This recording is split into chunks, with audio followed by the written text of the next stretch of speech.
Good morning, everyone, or afternoon, wherever you are on the planet, and happy holidays. This is Master B2B Friday 15. I just realized, Mr. Andy Hoare, who is my co-host here, that we should have had some Christmas music at the beginning of this. Darn it, it's Christmas time, it's New Year's time, it's holiday time, everyone. My name is Brian Beck. Welcome to another session of Friday 15, and in fact, the last one of 2025. Andy?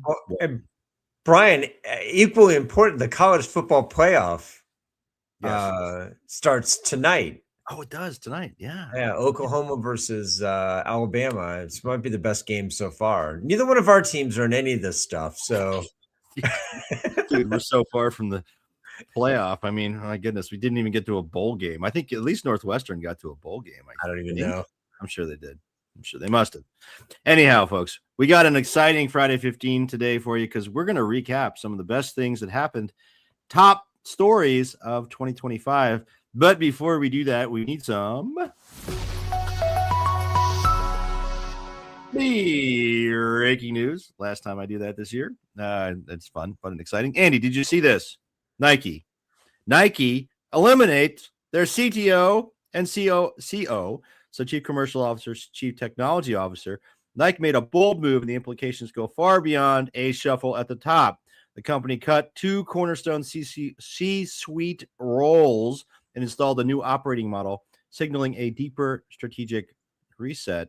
No more CCO, no more CTO. What the heck, Andy? What do you think?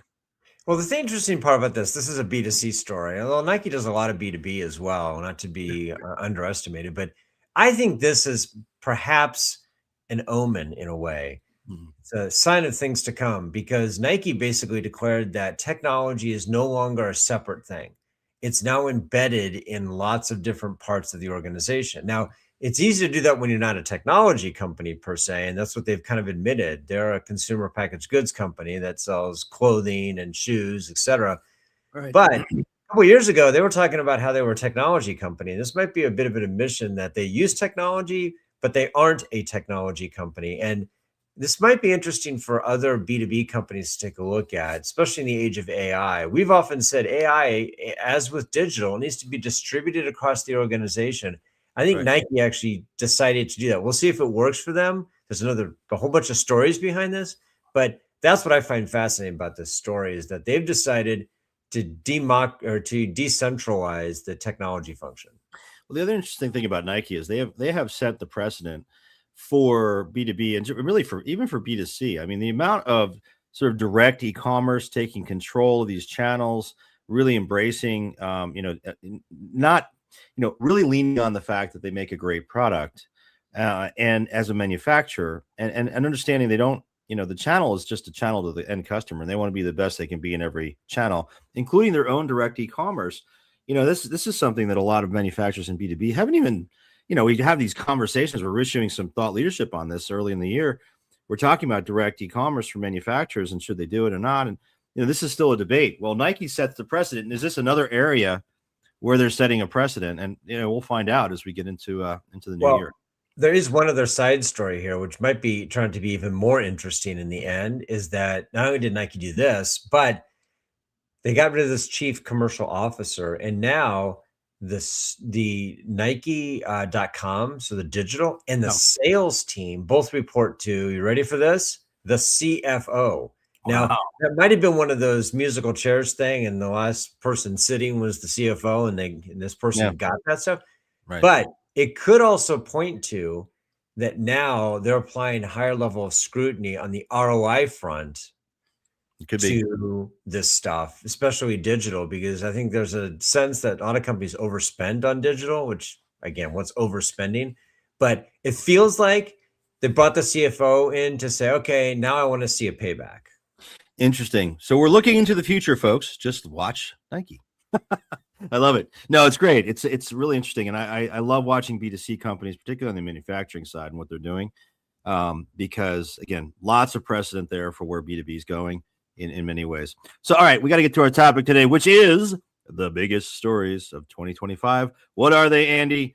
Is it all about AI? Well, we'll reveal it in just a moment, everybody. So this is our opinion, of course. We didn't submit this to the greater panel for debate. This is just what Andy and I think. So, but anyway, it's going to be some fun here, some fun topics. So the first question is first topic: tariffs. Tariffs were huge beginning of this year, and they still are. But I mean, remember, Andy, back in the first quarter of the year, towards the end of that first quarter, beginning of second, how much turmoil was created? The world is going to fall apart and implode. The economy will never recover. We're immediately going to go into a recession. Well, what's interesting is this Wall Street Journal article, I think, says it well. You know, did people just get it wrong? Their title was "Why Everyone Got the Tariffs Wrong," and what they said. Some interesting quotes from this article. I'll read them for those of you who are listening. The numbers show that the U.S. economy has held up throughout the year. The odds of a recession in the coming year, meaning 2026, have fallen below 2020 or 25%. By the way, this article was this week, December. Tariffs haven't tanked the economy. In fact, GDP in the second quarter reached its strongest quarterly growth in nearly 2 years, a seasonally and inflation-adjusted annual rate of 3.8%. And the third quarter is tracking closely behind at 3.5. So the economy didn't tank the way everyone thought it would. And there's lots of other statistics in here. Now, but there's also, we know that there's still a lot of uncertainty amongst our community of B2B e-commerce and, manufacturer, distributor executives. Andy, what's your take on this? Did everyone get the tariffs wrong? I think there's a longer story here. The time horizon is too short. We saw it over this year in our roundtables. People were saying things like, 1 week, I'm scared to death. We had to stop everything, shut everything down. We're not selling to certain countries right now. Terribly disruptive. Then 2 weeks later, mostly because the administration changed its mind or lowered the tariffs or whatever, we'd see different people at a different roundtable and they'd say, oh yeah, we were worried about that 2 weeks ago. We don't care about it now. So I don't know that there was really a definitive policy. Yeah. That's one argument. The other argument is that there's a lag time here and that this is going to have an impact early next year. Now, there's stuff you can do to juice the economy, but it's very clear that people predicted gloom and doom about the tariffs destroying the economy.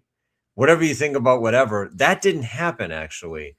So the economy has continued to grow. It could also be that the economy is just hyper efficient. I mean, it bakes these things in, it knows what to expect. Sure. Algorithms and AI are constantly adjusting things, moving it around. So it's softening the impact. That's another argument. Well, it was interesting. I was sitting with one of the members of our community earlier this week, and we were reviewing some of their Amazon performance over the prior year, this 2025. It was fascinating, Andy. We looked at their ordering curves and like when people were, and this is a big company, right? How much, and they do a lot of volume with Amazon. Huge boost in volume in the late quarter one, quarter two, and then Amazon bought all this product from them, and then it stopped, and then they stopped buying for a while. Because Amazon was stocking up.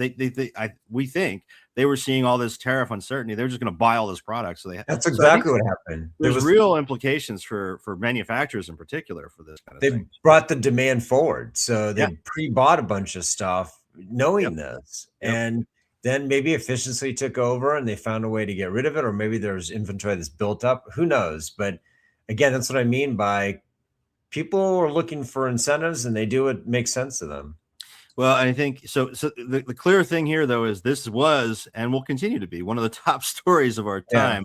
2025. We'll see if it makes the top stories next year. Next story is all about is all about jobs, Andy. Jobs in B2B. We are in a no hire, no fire scenario here. This is AI layoffs. Wall Street Journal also did an article on this this week, and so we pulled some thoughts from this, but we've seen it throughout the year. Here's some statistics they quoted, Wall Street Journal. Americans with bachelor's degrees or higher put the probability of losing their jobs in the next year at 15%, up from 11% 3 years ago. Workers now think losing a job is more likely with those with less than those with less education do. That's a striking difference from where we were. So in other words, then we're talking about white collar professional roles here. People are afraid of losing their jobs. They don't want to leave, but then when they do, it's sort of a no hire, no fire. Then you've got this whole college educated workers segment. And they said they have an average 47% of finding a job in the next 3 years, which is down from 60%. So you have the unemployment rate also higher amongst new college graduates. What do you make of all this, Andy? Well, I'd say there's another piece of information here to watch out for, which is I'm looking at what's happening to recent college graduates. There's Right. a bit of noise in this system because I still say a lot of what's driving this is the AI models. And if the AI model knows what you know, then you're a lot less valuable than if it doesn't know what you know. And so people who are in senior level positions, they have a lot of institutional knowledge, they have wisdom that the model is still trying to absorb. So in a way, they're protected for right now. But sadly, younger people, they don't have anything to train the model on. They don't know anything yet. They're going to the job market to learn these things. So the on the job learning part is being disrupted by AI. And there's evidence of this. Historically, the percentage of people who age 22 to 27 who have college degrees who are unemployed, were employed, they have a 5% higher rate of employment if you have a college degree in the age of 20 to 27 versus somebody who only has a high school degree. That has historically been the case for decades. Well, that number is close to 2%, meaning Interesting. that there's a little bit of people with high school degrees, their employment prospects are looking better. And the people with college degrees, their employment prospects are looking worse to close that gap to 2%.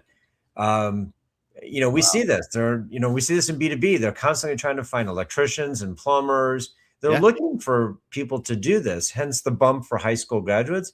But the college graduates, again, I think they're getting upended by AI and various other things. And so they can't get a job.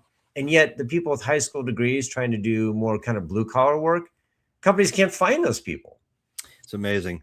Yeah, the trades. I was talking this week with some colleagues about, actually, it was same group I mentioned earlier, about what careers should our kids go into? And there's actually less, apparently less sort of interest and value in a college degree for the reasons you're describing. My 14-year-old, if he wants to be a plumber, that'd be great, right? Because those careers, that's not replacing. The risk of that being replaced by AI is lower. No question. So we're going to keep an eye on this, guys. And I think we've seen this at our executive ranks too, where people are, they're always interested in new opportunities. But there's a real, kind of in the back of my mind, fear of trying to find a new job in this situation, particularly with AI. But anyway, we'll see how it evolves. This is going to be an ongoing story. Our next one is all about search and AI. Check this out, Andy. This emerged rapidly this year in a major really overarching theme for all of our B2B community members here. Traditional search volume, meaning SEO and sort of the traditional way of generating search to websites, could drop by 25% next year as buyers turn to AI powered tools. We talked about this a lot this year, which is search engine optimization, the traditional ranking of your products in a search engine, staying relevant to the customer who's doing a search. That has changed dramatically. Now we have answer engine optimization, which is really all about optimize yourself for LLMs, because what happens in an LLM is that the AI answers the question for you. There's no click. The answer is up front. So this causes confusion. How the heck do I stay relevant? How do I optimize and measure success without clicks? And this new model that is different than what I've done for the last 15 or 20 years to stay relevant, drive traffic, drive awareness. So themes have emerged like semantic relevance, expertise, authoritativeness, trustworthiness, inside of content, focusing on topics, not just keywords, structured content, visibility. So, how do you rank in these LLMs? Well, now you need to be mentioned in the AI outputs, not just appear in the top search results. So this was another top story, Andy. SEO is dead, being replaced by answer engine optimization. What do you think? Well, we talked about this a couple of weeks ago. Really good discussion then. I think it has become maybe the biggest issue at the top of the funnel, at the beginning of the customer journey. I did see something interesting this morning, though. It was a LinkedIn post where somebody was talking about ChatGPT is now making it possible for people to buy in the window. Yeah. And they actually took a couple of examples, put them into developer tools to kind of trace what was happening. And what they discovered was that ChatGPT was essentially doing a Google search. And then it was coming back and it was essentially going for more credible sites. And I think the example they gave was like buying shoes. It was like it went to Runner's World site and told you, the question was, what are the top 5 shoes for me to buy? And at the end Right. of the day, the source is basically Runner's World. Mm. And so prioritized third-party sites as Yeah. opposed to the vendor sites themselves. But the conclusion was essentially it's doing a Google search. So Interesting. it's not really using AI per se. It's just a glorified version of, it's a natural language version, It's a essentially. front end in front of Google. Well, Yeah, it is. Yeah. here's what's interesting. We talked about this recently. Google making a comeback, right? So OpenAI was, has been taking share in the search market with, just enormous amounts of traffic and usage.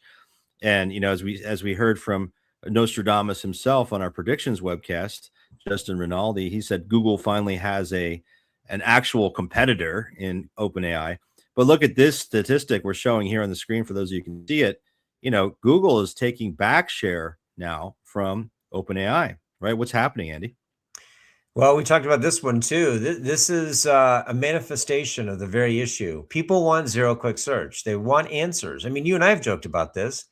I don't want to do a Google search anymore and be given a bunch of organic search results to scroll down and click on other screens and never click on the sponsor results. I just want the answer.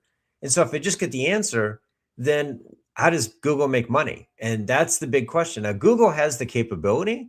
They definitely have the technology now, 3.0, Gemini 3.0. They have it all in front of them. Their question is, the problem for them is, can they make the business model work? Because their entire model is based on sponsored results. So they have to embed it in the results, but then you have zero-click results with embedded sponsors. How does that work exactly? I don't know. We're going to find, that's going to be our big story next year, is the introduction of paid ads in LLMs and OpenAI. But we're going to continue to hear stories and hear news about this, Andy. This week, just Amazon said, hey, we're thinking about investing $10 billion in OpenAI. Look how Yahoo Finance put it. Amazon set to waste $10 billion on OpenAI. A firm clearly swamped by competition, they say. So, look, I think this kind of points to the uncertainty in all this. And sort of, maybe some sentiment moving to more back towards, kind of Google being a winner. But I think there's still so much uncertainty in all this, right? Well, and I think Amazon actually is trying to bet on every horse in the race now, because they also have an $8 billion investment in Perplexity, which is a direct competitor to OpenAI and ChatGPT. That's Claude, right? So Amazon's thinking, well, if we bet on everybody, we're going to win. Yes. So that's, I think, where they're going. But it is sort of, I think the subtext here is, it is a statement that perhaps OpenAI and ChatGPT has lost some altitude here, and that Amazon doesn't want to bet everything on them now, but wants to hedge their bets. That's a story. That part of it's a big story. Yeah, Stephen Javor, thanks for your comment. He said Google and Meta have a business revenue model to evolve from, but not so sure about OpenAI. And Stephen's at Schneider Electric, by the way, folks. Great member of our community. He also said this: we're finding that over 80% of our citations are coming from sources outside of our domain. So they're getting a lot of traffic, outside of their own domain, obviously coming in. So this is really important to these companies that are contending with this change in how people are searching. And so there's a real kind of not confusion, but just sort of an apprehension. And where do you put your efforts and resources as you get into this? So, well, and the story, as we would always joke, is not over. It's just begun. This is like the first or second inning of the game. Exactly. This is, and we got a comment here from Ricky Alderson, by the way, on our earlier point.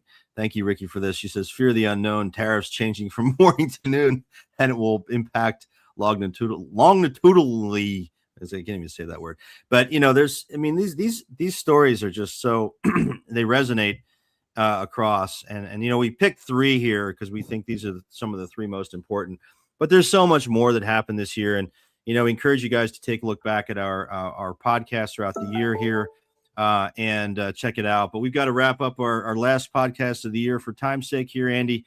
Just a couple quick announcements. I want to remind everyone about our Master B2B Nexus program, which is an on-demand advisory service. It reduces your risk. It helps you, identify and connect with the right people to answer. We have a whole cadre of really super experts on different aspects of different things that we can bring to the table for you, whether that's reducing risk on making a platform decision, or deciding how to deal with AEO and the changing nature of search. We also have our summit coming up on March 10th and 11th. We have we're getting towards full on this, Andy. So we encourage you, if you're a practitioner, to go to our website and apply to join us. The application process is not onerous, guys. It's pretty straightforward and easy, but we really just want to make sure we have the right folks in the room with you. It's going to be at the University of Chicago, again, March. Go to our website to find out more. And finally, our podcast, this session is available as a podcast in your favorite service, YouTube, Spotify, Apple, and encourage you to take a look, and also at our website where we keep these. And please give us a review should you feel so inclined. We would be very grateful. Andy, any final words before we wrap up our last Friday 15 of 2025?